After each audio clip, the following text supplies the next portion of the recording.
El banquete. Con 2 meses de anticipación, don Fernando Pasamano había preparado los pormenores de este magno suceso. En primer término, su residencia hubo de sufrir una transformación general. Como se trataba de un caserón antiguo, fue necesario echar abajo algunos muros, agrandar las ventanas, cambiar la madera de los pisos y pintar de nuevo todas las paredes. Esta reforma trajo consigo otras, y como esas personas que cuando se compran un par de zapatos juzgan que es necesario estrenarlos con calcetines nuevos, y luego con una camisa nueva, y luego con un terno nuevo, y así sucesivamente hasta llegar al calzoncillo nuevo, don Fernando se vio obligado a renovar todo el inmobiliario, desde las consolas del salón hasta el último banco de la repostería. Luego vinieron las alfombras, las lámparas, las cortinas y los cuadros para cubrir esas paredes, que desde que estaban limpias parecían más grandes. Finalmente, como dentro del programa estaba previsto un concierto en el jardín, fue necesario construir un jardín.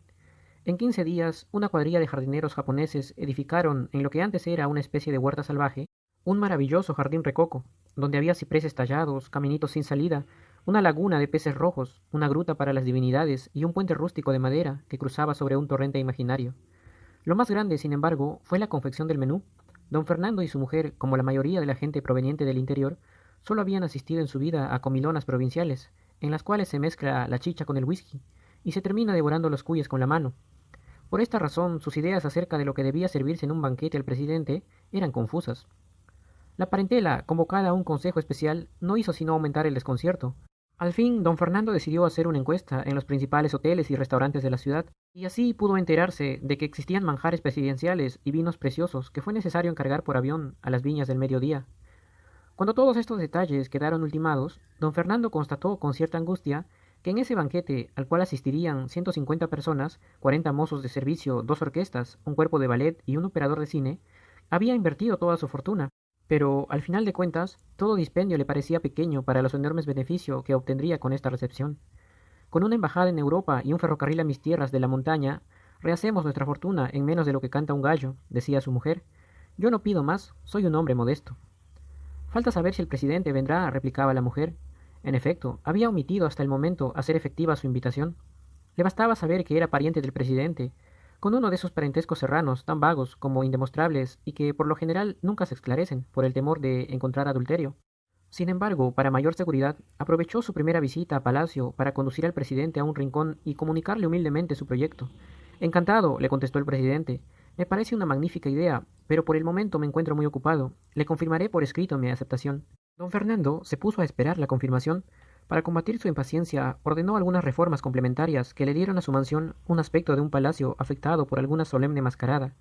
Su última idea fue ordenar la ejecución de un retrato del presidente, que un pintor copió de una fotografía y que él hizo colocar en la parte más visible del salón. Al cabo de 4 semanas, la confirmación llegó. Don Fernando, quien empezaba a inquietarse por la tardanza, tuvo la más grande alegría de su vida. Aquel fue un día de fiesta. Salió con su mujer al balcón para contemplar su jardín iluminado y cerrar con un sueño bucólico esa memorable jornada.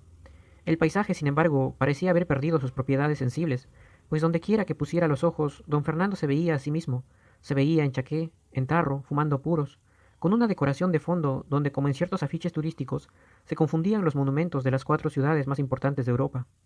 Más lejos, en el ángulo de la quimera, veía un ferrocarril, regresando de la floresta con sus vagones cargados de oro, y por todo sitio, movediza y transparente, como una alegoría de la sensualidad, veía una figura femenina que tenía las piernas de un cocote, el sombrero de una marquesa, los ojos de una taitiana y absolutamente nada de su mujer.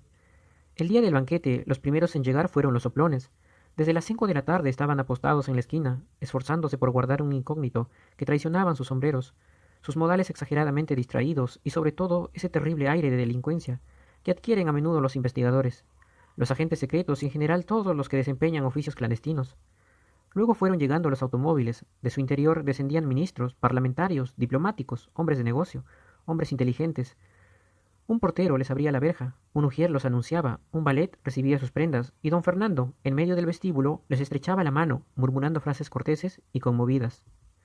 Cuando todos los burgueses del vecindario se habían arremolinado delante de la mansión, y la gente de los conventillos se hacía una fiesta de fasto tan inesperado, llegó el presidente.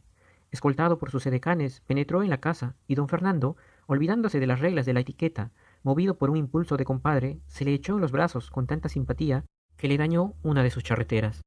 Repartidos por los salones, los pasillos, la terraza y el jardín, los invitados se bebieron discretamente, entre chistes y epigramas, los 40 cajones de whisky. Luego se acomodaron en las mesas que les estaban reservadas, la más grande, decorada con orquídeas, fue ocupada por el presidente y los hombres ejemplares, y se comenzó a comer y a charlar ruidosamente mientras la orquesta, en un ángulo del salón, trataba de imponer inútilmente un aire vienés. A la mitad del banquete, cuando los vinos blancos del Rin habían sido honrados y los tintos del Mediterráneo comenzaban a llenar las copas, se inició la ronda de discursos, la llegada del faisán los interrumpió, y solo al final, servido el champán, regresó la elocuencia y los panegíricos se prolongaron hasta el café, para ahogarse definitivamente en las copas del coñac. Don Fernando, mientras tanto, veía con inquietud que el banquete pleno de salud ya seguía sus propias leyes, sin que él hubiera tenido la ocasión de hacerle al presidente sus confidencias. A pesar de haberse sentado contra las reglas del protocolo a la izquierda del agasajado, no encontraba el instante propicio para hacer una parte. Para colmo, terminando el servicio, los comensales se levantaron para formar grupos, amodorrados y digestónicos, y él, en su papel de anfitrión, se vio obligado a correr de grupo en grupo para reanimarlos con copas de mentas, palmaditas, puros y paradojas. Al final, cerca de la medianoche, cuando ya el ministro de Gobierno, ebrio, se había visto forzado a una aparatosa retirada, don Fernando logró conducir al presidente a la salida de música, y allí, sentados en uno de esos canapés, que en la corte de Versalles servían para declararse a una princesa o para desbaratar una coalición, le deslizó al oído su modesta. Pero no faltaba más, replicó el presidente. Justamente queda vacante en estos días la embajada de Roma. Mañana, en Consejo de Ministros, propondré su nombre, es decir, lo impondré. Y en lo que se refiere al ferrocarril, sé que hay en diputados una comisión que hace meses discute ese proyecto. Pasado mañana citaré a mi despacho a todos sus miembros y a usted también, para que resuelvan el asunto en la forma que más convenga. Una hora después el presidente se retiraba, luego de haber reiterado sus promesas. Lo siguieron sus ministros, el Congreso, etc., en el orden preestablecido por los usos y costumbres. A las 2 de la mañana quedaban todavía merodeando por el bar algunos cortesanos, que no ostentaban ningún título y que esperaban aún el descorchamiento de alguna botella o la ocasión de llevarse a hurtadillas un cenicero de plata. Solamente a las 3 de la mañana quedaron solos don Fernando y su mujer. Cambiando impresiones, haciendo auspiciosos proyectos, permanecieron hasta el alba entre los despojos de su inmenso festín. Por último, se fueron a dormir con el convencimiento de que nunca un caballero limeño había tirado con más gloria su casa por la ventana, ni arriesgado su fortuna con tanta sagacidad. A las 12 del día, don Fernando fue despertado por los gritos de su mujer.